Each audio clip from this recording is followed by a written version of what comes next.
first made this multi-function table as one of the very first builds that I ever did, there was a very glaring obvious omission to turning tools upside down, which you think would be kind of helpful. There are a couple of reasons I didn't do it at the time, primarily being that the tool in question wouldn't fit without hitting some of the hardware under here, and secondly because I wasn't quite confident at the time, being very, very new to the hobby. But now 12 months on, I've run into a problem which this is really the only way I can think of to safely fix it. It is, of course, my good old circular saw. And this is not a new idea. More like a Triton Workmate rather than a true table saw. What we're going to do today is try and flip this upside down to give me some better cutting options and capability. This I'm going to consider a prototype. If it works well and I don't cut any fingers off, then I'll get a better piece of material and I'll formalize this into a mobile workmate type station. I have centered up so that it is square on this edge, the front of my saw. That of course will be the feed direction when we flip it upside down. Now I am using my standard 18 volt battery powered Makita circular saw. This will be interesting, but if you had a corded circular saw, probably a much more sensible option, but I'm going to work with what I've got. I have lucked out here though, because one of the things I was worried about is damaging this thing, because I do like it. It is my primary cutter. With this attachment, this hole, and this attachment, I actually already have 3 of the holes that I need in order to put it onto the base. I'm only going to have to drill 1 hole right through there, and that's brilliant. It's going to save me some damage to my lovely work surface. So these are already threaded, which is fantastic. I have no idea where I got these from, but they are dead set the perfect thread for this situation. 3 of the holes done. Let's drill this one out here. It won't be threaded, but I don't care. These are bolts.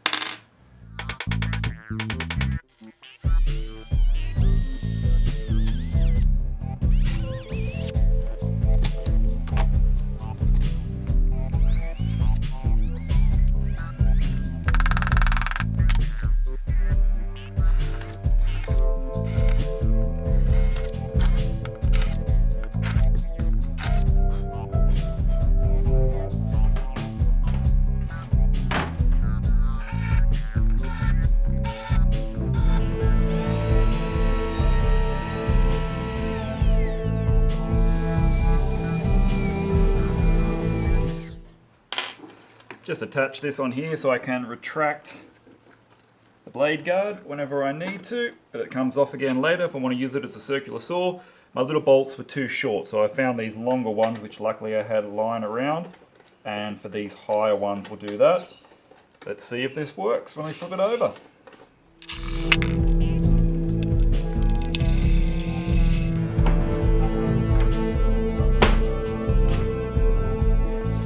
Okay, so they're better. They're going to be a bit long. We can just grind those off. These two seem to be fine. Let's lock it down.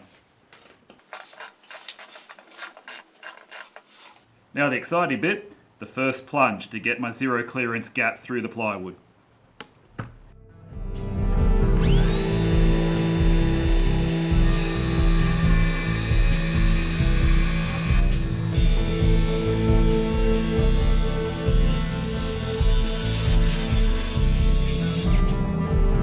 See how that came out.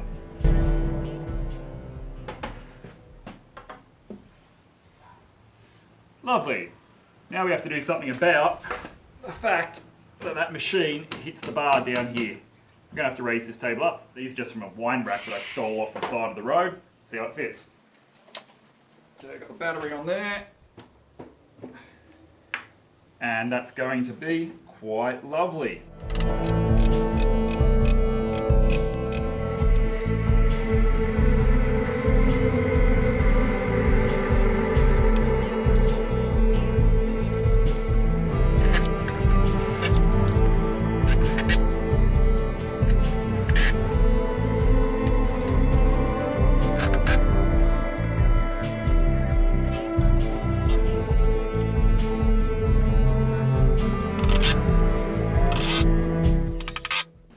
Unfortunately, this beautiful light is courtesy of bushfires going out around Sydney at the moment and the haze coming through the sunset. But it looks pretty. There we go. She's mounted under there, got my height supports on. Lovely. Nice and stable. Let's knock off these bolts and give it a test.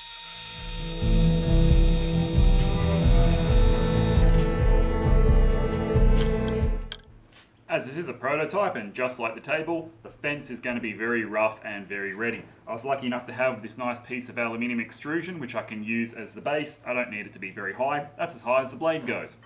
I did make sure that when I installed the saw that it was as close as I could get to 90 degrees to this leading edge, and I'm going to use that edge as the guide for the fence. So let's line up our fence with our blade. Now it's going to need a piece of scrap for this. That should do, as long as it has a straight edge, I'm happy. Unclamp here. I'm just going to use these furniture bolts because absolutely everything on this table so far is recycled and I want to keep it that way.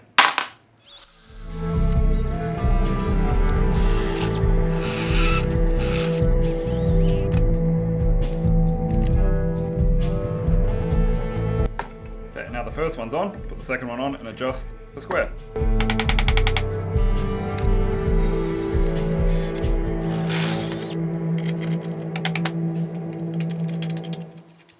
Okay, I need to trim down my guide block and we might as well use the table saw seeing as how we got it set up.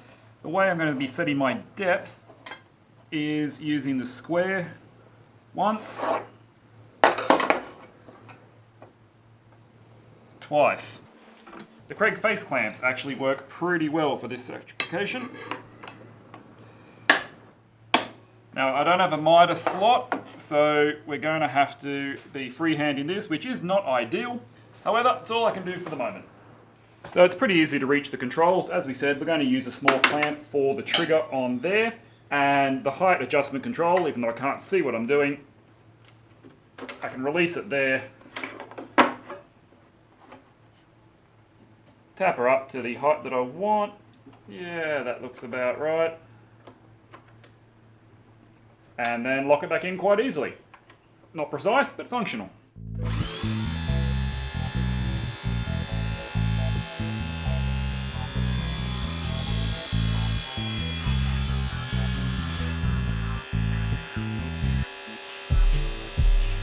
So it works.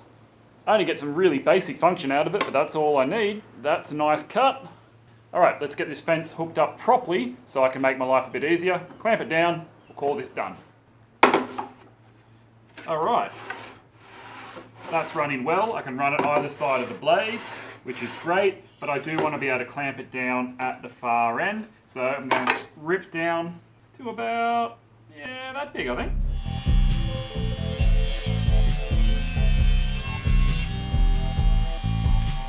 That's working like a dream. I'm not going to be running anything terribly heavy through this, he says, before he does some Merbu ripping. However, it's working. Happy. Living like a rebel, going straight to the 6.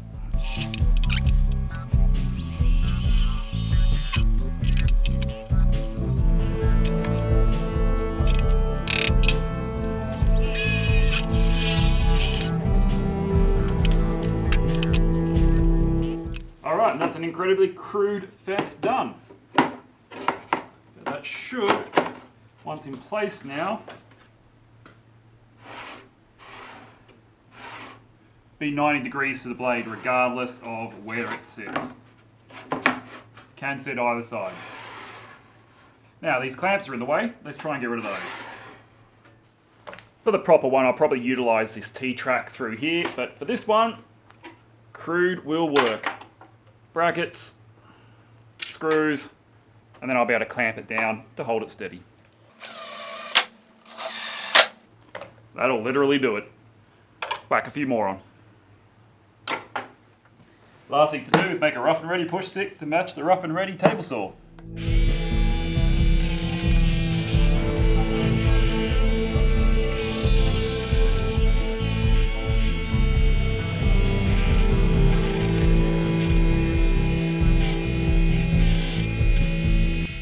Might be rough and ready, but there's no point being uncivilized about these things. Let's put a round over on there for my delicate little hands.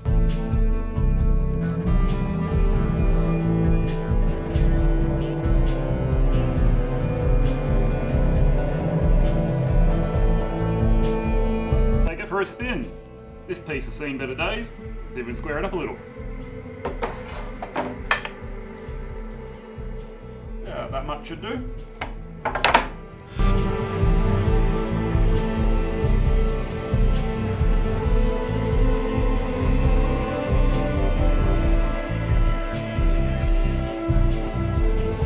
Well, you look at that. That's lovely. Obviously, it's just pine plywood, but that's come off really nice. You know what? There is a slight angle to that blade because that is not completely square. Am I referencing the right side? I think I am.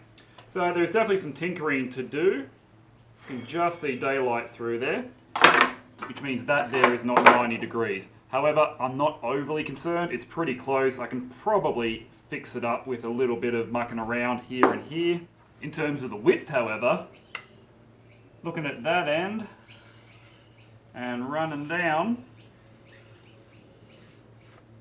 it's almost bang on. So the fence itself is nice and straight and it is parallel to the blade. For a knockdown job that didn't take terribly long to build and it was completely out of scrap, I'm really happy. So as we said, this is just going to be the prototype for hopefully now a proper setup of a very similar style, but just made with more care. And that should take care of my table saw needs for the near future. Okay, and this is why I actually needed to build it. I need to resaw this piece of Merbau into half of its width. This is going to ask an awful lot of the 18-volt circular saw, I think, because Merbau is tough as nails. It's also quite a long piece. I don't think this will work, but we're going to try it out anyway.